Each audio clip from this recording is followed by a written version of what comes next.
Hello ನನ್ನ ಕುಟುಂಬದವರೇ, welcome back to my YouTube channel. Gauri Kalyana ಸೀರಿಯಲಲ್ಲಿ ಇವತ್ತಿನ ಎಪಿಸೋಡಲ್ಲಿ ಏನೇನೆಲ್ಲ ಆಯಿತು ಅಂತ ನಿಮಗೆ ಕಂಪ್ಲೀಟಾಗಿ ಡೀಟೇಲ್ಸ್ ಬೇಕಂತಂದರೆ ನನ್ನ ಚಾನಲ್ನ ಸಬ್ಸ್ಕ್ರೈಬ್ ಮಾಡ್ಕೊಳ್ಳಿ. ಹಾಗೆ ವಿಡಿಯೋನ ಫಸ್ಟಿಂದ ಕೊನೆವರೆಗೂ ನೋಡಿ. ಹಾಗೆ ವಿಡಿಯೋಗೆ ಒಂದು ಕಮೆಂಟ್ ಮಾಡೋದನ್ನು ದಯವಿಟ್ಟು ಮರೆಯೋಕ್ಕೆ ಹೋಗ್ಬಿಡಿ. ಹಾಗೆ ವಿಡಿಯೋಗೆ ಒಂದು ಲೈಕ್ ಕೊಡಿ. ಕಳೆದ ಸಂಚಿಕೆಯಲ್ಲಿ ಏನೇನೆಲ್ಲ ಆಯಿತು ಅಂತ ಹೇಳ್ಬಿಟ್ಟು ನಾನು ಆಲ್ರೆಡಿ ಅಪ್ಲೋಡ್ ಮಾಡಿದ್ದೀನಿ. ನೀವು ನೋಡಿಲ್ಲ ಅಂತಂದರೆ ಒಂದ್ಸಲ ಆ ವಿಡಿಯೋನೂ ಕೂಡ ನೋಡಿಕೊಂಡು ಬನ್ನಿ.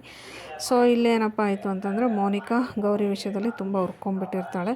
ಸೊ ಅದಾದಮೇಲೆ ಮನೆಯವರೆಲ್ಲರೂ ಕೂತ್ಕೊಂಡು ಮಾತಾಡ್ತಾ ಇರಬೇಕಾದ್ರೆ ಮೋನಿಕಾ ಬಂದುಬಿಟ್ಟು ಕೂತ್ಕೊಂಡು ಕೇಳ್ತಾಳೆ, ನನ್ನ ಬಗ್ಗೆ ಒಬ್ರಿಗೂ ಪ್ರೀತಿ ಇಲ್ಲ, ಕಾಳಜಿ ಇಲ್ಲ ಅಂತ ಹೇಳ್ಬಿಟ್ಟು. ಅದಕ್ಕೆ ಎಲ್ಲರೂ ಏನಾಯಿತು ಅಂತ ಕೇಳ್ತಾರೆ. ನನಗೆ ಮದುವೆ ಆಗಿ ಇಷ್ಟು ದಿನ ಆಯಿತು, ಹನಿಮೂನಿಗೆ ಕಳಿಸ್ಬೇಕಂತ ನಿಮಗೆ ಯಾರಿಗೂ ಅನಿಸಿಲ್ವ ಅಂತ ಕೇಳ್ತಾರೆ. ಆಗ ಚಂಚಲ ಇದ್ಬಿಟ್ಟು, ನೀನು ನಾರ್ಮಲಾಗಿ ಮದುವೆಯಾಗಿ ಬಂದಿದ್ರೆ ನಾವು ಅದ್ರ ಬಗ್ಗೆ ಪ್ಲ್ಯಾನ್ ಮಾಡ್ತಾಯಿದ್ವಿ, ನೀನು ಹೊಟ್ಟೆ ಹೊತ್ಕೊಂಡ್ಬಂದಿದ್ಯಾ, ಮದುವೆ ಆಗೋಕ್ಕಿಂತ ಮುಂಚೆನೇ ಹೊಟ್ಟೆಯಲ್ಲಿ ಮಗು ಇಟ್ಕೊಂಡ್ಬಂದಿದ್ಯಾ, ಸೊ ಹಾಗಾಗಿ ನಾವು ಯಾರೂ ನೀನು ಹನಿಮೂನ್ ಬಗ್ಗೆ ಯೋಚನೆ ಮಾಡ್ತಾಯಿಲ್ಲ ಅಂತ ಹೇಳ್ಬಿಟ್ಟು ಚಂಚಲ ಹೇಳ್ತಾಳೆ.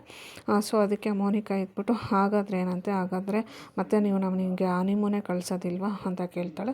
ಸೊ ಅನಿಕೇತು ನನಗೆ ಮದುವೆ ಆಗೋಕ್ಕಿಂತ ಮುಂಚೆ ಗೋವಾದಲ್ಲಿ ಪ್ರೀ ವೆಡ್ಡಿಂಗ್ ಶೂಟಿಂಗ್ ಮಾಡೋಣ, ಫಾರಿನಲ್ಲಿ ಹನಿಮೂನ್ಗೆ ಹೋಗೋಣ ಅಂತ ಎಲ್ಲನೂ ಇಲ್ದಿದ್ದೆ ಬಣ್ಣ ಬಣ್ಣದ ಮಾತುಗಳನ್ನು ಆಡಿ ನನಗೆ ಮದುವೆ ಮಾಡ್ಕೊಂಡಿದ್ದಾನೆ.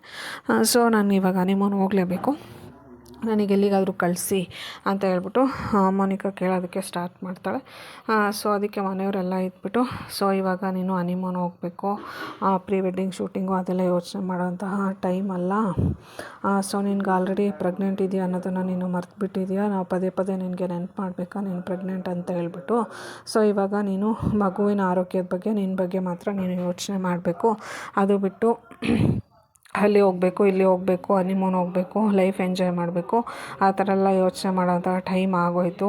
ಸೊ ನೀನು ಹೊಟ್ಟೆಲಿ ಮಗು ಇಲ್ಲ ಅಂದಿದ್ರೆ ನೀನು ಏನು ಹೇಳಿದ್ರು ನಾವು ಕೇಳ್ತಾ ಇದ್ವಿ. ಸೊ ಫಸ್ಟು ಮಗು ಮಾಡ್ಕೊ, ಆ ಮಗು ಡೆಲಿವರಿ ಎಲ್ಲ ಆದಮೇಲೆ ಬೇಕಾದ್ರೆ ನೀನು ನೆಕ್ಸ್ಟು ಹನಿಮೂನ್ಗೆ ಟ್ರೈ ಮಾಡುವಂತೆ, ಹನಿಮೂನಿಗೆ ಹೋಗುವಂತೆ, ಆಮೇಲೆ ನಾವೇ ಕಳಿಸ್ಕೊಡ್ತೀವಿ ಅಂತ ಹೇಳ್ಬಿಟ್ಟು ಮನೆಯವರೆಲ್ಲರೂ ಮೋನಿಕಾಗೆ ಹೇಳೋಕ್ಕೆ ಸ್ಟಾರ್ಟ್ ಮಾಡ್ತಾರೆ.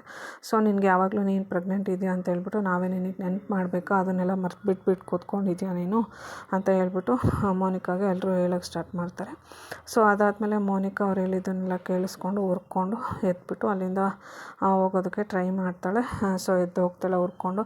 ನನ್ನ ಮಾತಿಗೆ ಒಂಚೂರು ಬೆಲೆ ಇಲ್ಲ, ನನಗೆ ಮನೇಲಿ ಸ್ವಲ್ಪನೂ ಬೆಲೆ ಇಲ್ಲ, ಮರ್ಯಾದೆ ಇಲ್ಲ, ನನಗೆ ಯಾರೂ ನನ್ನ ಮಾತನ್ನೇ ಕೇಳೋದಿಲ್ಲ, ನನ್ನ ಆಸೆ ಆಕಾಂಕ್ಷೆ ಏನು ಅಂತಲೂ ಯಾರೂ ಯೋಚನೆ ಮಾಡೋದಿಲ್ಲ ಅಂತ ಹೇಳ್ಬಿಟ್ಟು ಹುರ್ಕೊಂಡು ಅಲ್ಲಿಂದ ಎದ್ದು ಹೋಗ್ತಾಳೆ.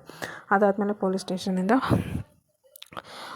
ವಿವೇಕ್ಗೆ ಫೋನ್ ಬಂದಿರುತ್ತೆ. ಸೊ ಇವನು ವಿವೇಕ್ ಇದ್ಬಿಟ್ಟು ಪೊಲೀಸ್ ಸ್ಟೇಷನ್ ಹತ್ರ ಬಂದುಬಿಟ್ಟು ಕಾರ್ ಪಾರ್ಕ್ ಮಾಡಿ, ನನಗೆ ಯಾಕೆ ಫೋನ್ ಮಾಡಿದರು, ಏನು ವಿಷಯ ಇರ್ಬೋದು, ಏನಾಗ್ತಿದೆ ಏನು ಅಂತಲೇ ಗೊತ್ತಿಲ್ಲ, ಏನಿರ್ಬೋದು, ಯಾಕೆ ಸಡನ್ನಾಗಿ ಫೋನ್ ಮಾಡಿ ಬರೋಕ್ಕೆ ಕೇಳಿದ್ರು ಅಂತ ಹೇಳ್ಬಿಟ್ಟು ಬರ್ತಾನೆ. ಬಂದಮೇಲೆ ಅಲ್ಲಿ ಗೌರಿ ಅಲ್ಲಿರೋಂಥ ಪೊಲೀಸವರಿಗೆ ರಂಗೋಲಿ ಹಾಕೋದನ್ನು ಹೇಳ್ಕೊಡ್ತಾ ಇರ್ತಾಳೆ.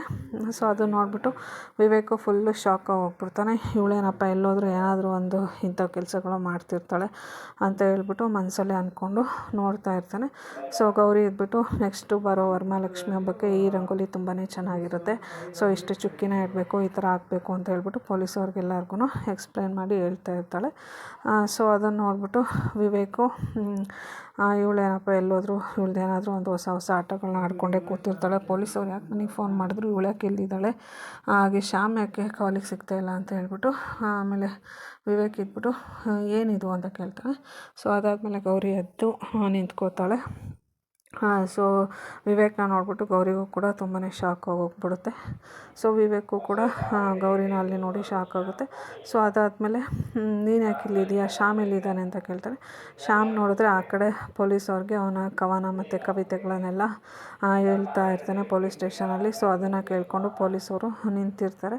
ಸೊ ಅದನ್ನು ನೋಡಿಬಿಟ್ಟು ವಿವೇಕ್ಗೆ ಶಾಕ್ ಆಗೋಗ್ಬಿಡುತ್ತೆ. ಇವಳು ನೋಡಿದ್ರೆ ಇಲ್ಲಿ ರಂಗೋಲಿ ಹೇಳ್ಕೊಂಡು ಕೂತಿದ್ದಾಳೆ, ಅವ್ನು ನೋಡಿದ್ರೆ ಅಲ್ಲಿ ಕವನ ಹೇಳ್ಕೊಂಡು ಕೂತಿದ್ದಾನೆ, ಇವು ಟಾರ್ಚರ್ನ ಈ ಪೊಲೀಸವ್ರಿಗೂ ಕೂಡ ಇವರಿಬ್ಬರು ಟಾರ್ಚರ್ ಕೊಡ್ತಾ ಇದ್ದಾರಲ್ಲ ಅಂತ ಹೇಳ್ಬಿಟ್ಟು ವಿವೇಕು ಮನಸ್ಸಲ್ಲೇ ಬೈಕೊಂಡು ನಿಂತಿರ್ತಾನೆ. ಸೊ ಅದಾದಮೇಲೆ ಶ್ಯಾಮ್ ಹತ್ರ ಹೋಗ್ಬಿಟ್ಟು ಶ್ಯಾಮ್ನ ಕರ್ಕೊಂಡು ಇನ್ಸ್ಪೆಕ್ಟರ್ ಹತ್ರ ಹೋಗ್ತಾರೆ.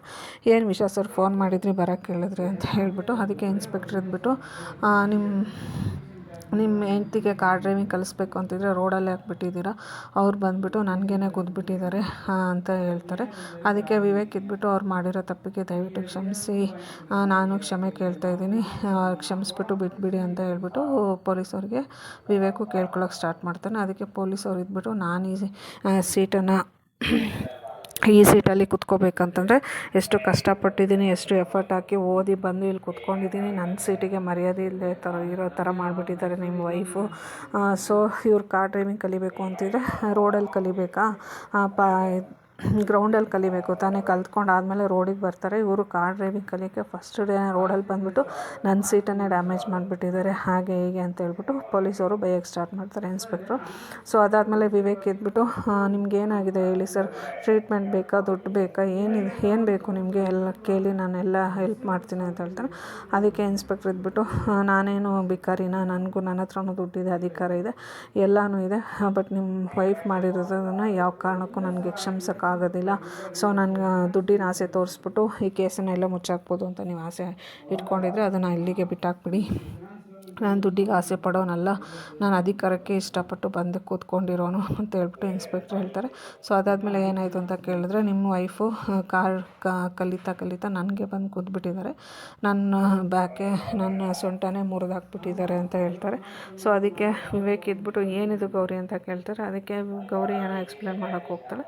ಸೊ ವಿವೇಕ್ ಇದ್ಬಿಟ್ಟು ಸಾಕು ಸುಮ್ಮನೆ ಇರು ಅಂತ ಹೇಳ್ಬಿಟ್ಟು ಹೇಳ್ತಾನೆ. ಆಮೇಲೆ ವಿವೇಕು ಇನ್ಸ್ಪೆಕ್ಟರ್ ಹತ್ರ ಸಾರಿ ಕೇಳೋಕ್ಕೆ ಹೋಗ್ತಾನೆ. ಸಾರಿ ಸರ್, ಆಗಿದ್ದಾಗೋಯ್ತು, ದಯವಿಟ್ಟು ಇವ್ರಿಬ್ಬರನ್ನು ಬಿಟ್ಟು ಕಳಿಸಿ ಅಂತ ಹೇಳ್ಬಿಟ್ಟು ಕೇಳೋಕ್ಕೆ ಹೋಗ್ತಾನೆ. ಆದರೆ ಇನ್ಸ್ಪೆಕ್ಟ್ರಿಗೆ ಅವ್ರನ್ನ ಬಿಟ್ಟು ಕಳ್ಸೋಕ್ಕೆ ಇಷ್ಟ ಇರೋದಿಲ್ಲ. ಸೊ ನನಗೇನೆ ಇಷ್ಟು ಮಾಡಿದ್ದಾರೆ, ನನಗೇನೆ ಸೊಂಟ ಎಲ್ಲ ಮುರಿದಾಕ್ಬಿಟ್ಟಿದ್ದಾರೆ, ಯಾವ ಕಾರಣಕ್ಕೂ ನಾನು ಬಿಡೋಕ್ಕೆ ರೆಡಿ ಇಲ್ಲ. ಸೊ ಅವ್ರ ಮೇಲೆ FIR ಆಗಲೇಬೇಕು ಅಂತ ಹೇಳ್ಬಿಟ್ಟು ರೈಟ್ರಿಗೆ ಕರೀತಾನೆ. ರೈಟ್ರಿಗೆ ಕರೆದ್ಬಿಟ್ಟು ಇವರಿಬ್ಬರ ಮೇಲೂ FIR ಹಾಕ್ಬಿಟ್ಟು ಒಳಗಡೆ ಕಳಿಸಿ, ಇವರು ಸ್ವಲ್ಪ ದಿನ ಜೈಲಲ್ಲೆಲ್ಲ ಇದ್ದು ಬಂದರೆ ಇವರಿಗೆ ಗೊತ್ತಾಗುತ್ತೆ. ಸೊ ಮಾಡಿರೋ ತಪ್ಪಿಗೆಲ್ಲ ಶಿಕ್ಷೆ ಆದರೆ ಇನ್ನೊಂದು ಸರ್ತಿ ಈ ಥರ ಮಾಡೋದಿಲ್ಲ. ಅದು ನನಗೇನೆ ಆಕ್ಸಿಡೆಂಟ್ ಮಾಡಿಬಿಟ್ಟು ಎಷ್ಟು ಧೈರ್ಯವಾಗಿ ಬಂದಿಲ್ಲ ನನ್ನ ಮುಂದೆ ನಿಂತ್ಕೊಂಡಿದ್ದಾರೆ ಅಂತ ಹೇಳ್ಬಿಟ್ಟು ರೈಟ್ರಿಗೆ ಕರೀತಾನೆ. ಸೊ ಅದಾದಮೇಲೆ ಇನ್ಸ್ಪೆಕ್ಟ್ರು ಗೌರಿನ ಬಿಟ್ಟು ಕಳಿಸ್ತಾರ ಅಥವಾ FIR ಹಾಕಿ ಒಳಗೆ ಕಳಿಸ್ತಾರ ಅಂತ ನಿಮಗೆ ಕಂಪ್ಲೀಟಾಗಿ ಡೀಟೇಲ್ಸ್ ಬೇಕಂತಂದರೆ ನೆಕ್ಸ್ಟ್ ಎಪಿಸೋಡ್ವರೆಗೂ ವೆಯ್ಟ್ ಮಾಡಬೇಕಾಗುತ್ತೆ. So see you in the next episode. Thank you all, bye.